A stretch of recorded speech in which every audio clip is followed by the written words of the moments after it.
Hi, my name is Teresa Sanderson. I'm a registered nurse certified in hospice and palliative nursing, and today I want to visit with you about hospice and do not resuscitate orders.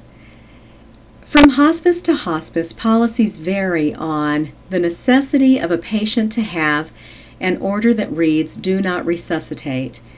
These orders for whether or not a patient desires to be resuscitated when the heart and lungs naturally stop do vary from one hospice organization to another. So today I would like to just focus on the policy of Abundant Life Hospice on do not resuscitate orders. And the policy of Abundant Life Hospice related to these do not resuscitate or DNR orders, as they are usually called, is that a DNR order is not required for a patient to be admitted and served by Abundant Life Hospice.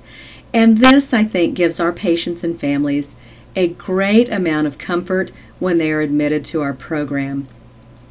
As you know, being admitted to hospice is in itself a big decision for our patients and families to make. I think it takes a lot of time and consideration for a patient and family just to digest mentally and emotionally their chronic or terminal diagnosis, the idea that they have a 6-month or less life expectancy.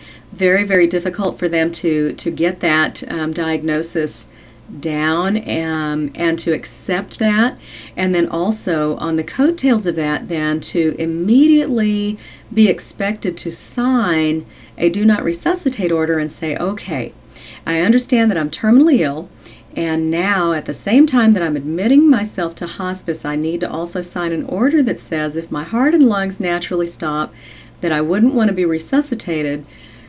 That's a little bit hard for me to do. So, at Abundant Life Hospice, we do not make that a requirement for a patient to be admitted to hospice. We do make it a goal, however, on admission for our patients to talk about their wishes for end-of-life care, and that a do not resuscitate order is something that we would like to have completed within, let's say, the first 30 to 45 days of admission. And typically we're able to get that completed usually within about 2 to 3 weeks of a patient being admitted to hospice. But usually what our patients and families need to get that done is a little bit of control over the situation and a little bit of time to get that done. Who helps us get that done on the Abundant Life Hospice team? That is our social services team, including our social worker, master's level social worker that we have on the team, as well as our chaplain. Both of these team members very wonderfully skilled in what they do.